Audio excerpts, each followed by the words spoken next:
What if I told you that some of the people making laws, running municipalities, and representing South Africa on the world stage never actually earned the right to be there? No degrees, no matric, no diplomas, just lies wrapped in CVs stamped with ANC logos and defended until the evidence became a national embarrassment. Today we are not naming and shaming for sport. We are diagnosing a sickness. From Parliament to the SABC, from the Eastern Cape to Rustenburg, here is the definitive list of those who faked it, those who got caught, and those still clinging to credentials that melt under sunlight.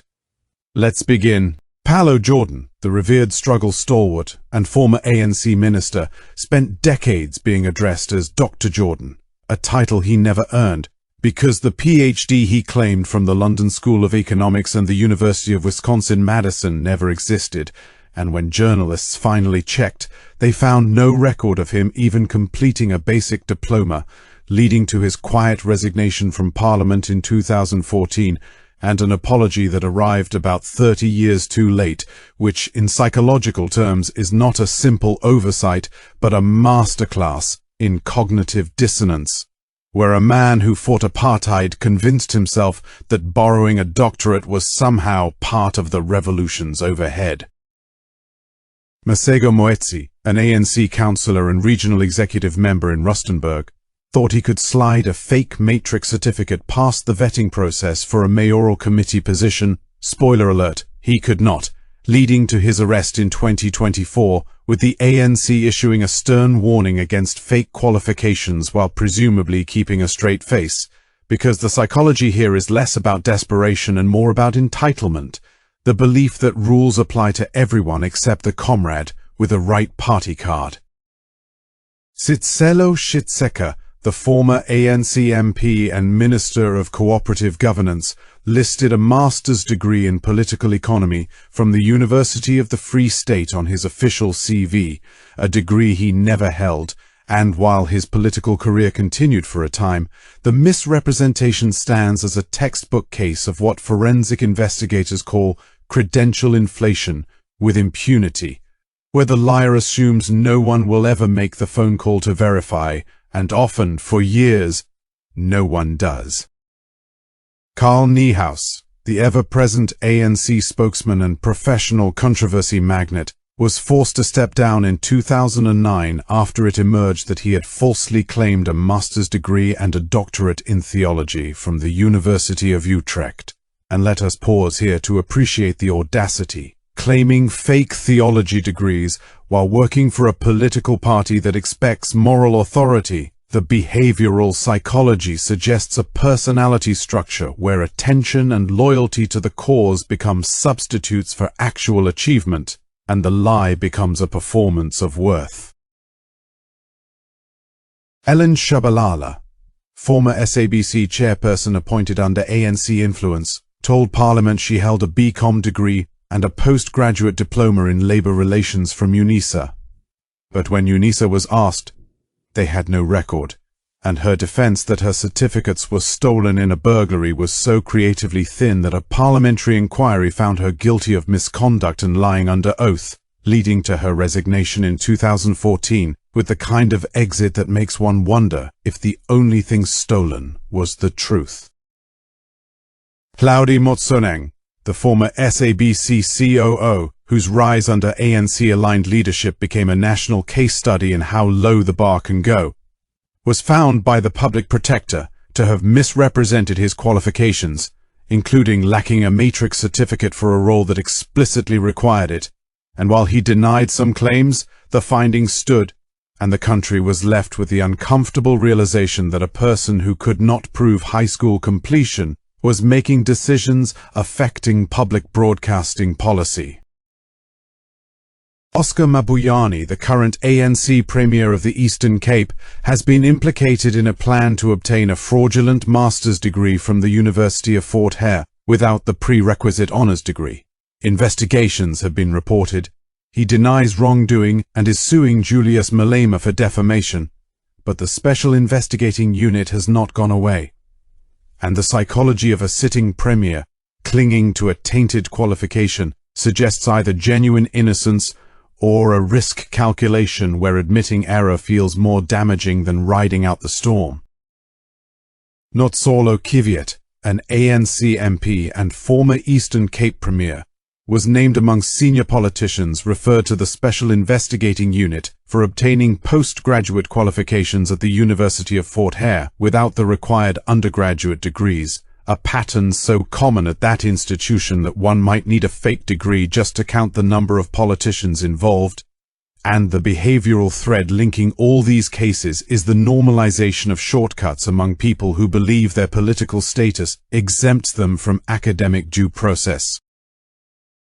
Mohau Peko, the former South African ambassador to Japan and Canada, claimed a PhD from American La Salle University, which had closed years earlier after being exposed as a diploma mill selling fake degrees online, and when asked to verify the qualification, she could not, because you cannot verify something that was typed onto a certificate by a company that no longer exists except in the memories of fraud investigators.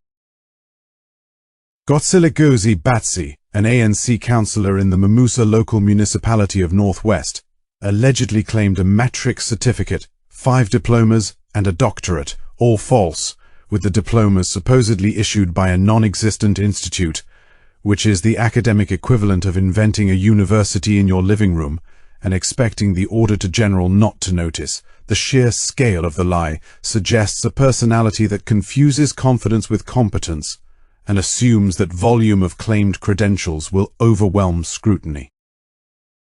Pakiso Patrick Mokoena, a former manager at Dilabeng municipality in the Free State, was arrested for presenting a fraudulent matric certificate to secure a municipal manager contract.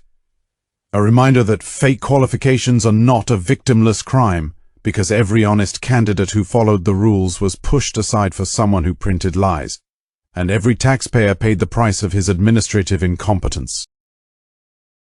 Boy Mamabolo, an ANC MP, was removed from the party's parliamentary list because he could not provide a matric certificate.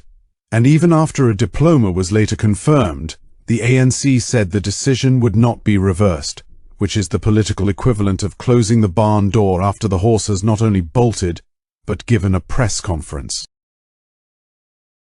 Shepo Koza, Deputy Speaker of the Northwest Legislature and Sanko Provincial Chairperson, was accused of forging his metric certificate and resigned as Deputy Speaker, a rapid exit that suggests even he knew the game was up, and the psychological takeaway is that forgery is often a final, desperate act by someone who has risen beyond their actual ability and fears exposure more than they fear the law. Princess Faku, Buffalo City Metro Mayor and ANC Regional Chair, faced calls from the EFF for her resignation over allegations of fraudulent registration at Fort Hare for her LLB degree. She obtained the degree after a court order and denies any wrongdoing, but the stench of irregularity lingers, because when a court has to intervene to make a degree legitimate, the degree was never legitimate in the first place. Mike Basopu, a former ANC MP and candidate for Buffalo City Deputy Mayor, allegedly registered for a PhD at Fort Hare unlawfully, failing to meet minimum entry requirements. And one must ask, if you cannot meet the entry requirements for a PhD, what exactly do you think a PhD is for? The answer, apparently, is decoration. Zwelo Masilela, the ANC Youth League Treasurer General, was referred to the ANC Integrity Commission after it was revealed he worked as a senior researcher without a post-matric qualification, a senior researcher with no qualification beyond high school, which is like hiring a surgeon who has only watched medical dramas, except the research he produced shaped policy. Sepati Mavis Mabula, Director of Corporate Services at Dilabeng Municipality, was flagged by the Auditor General for an alleged fraudulent bachelor's degree that lacked a certificate number and date, the kind of administrative detail that only matters when someone bothers to check. And the Auditor General bothered, which is why South Africa still has some institutions that function. Vincent Mdunge, the former KZN police spokesperson and a high-profile public face of the police under ANC-led administration, was found guilty of fraud for using a fake matrix certificate to join the police force and advance his career, sentenced to 5 years in prison in 2015, proving that while politicians often escape, police officers who fake qualifications to enforce the law face a different arithmetic of justice.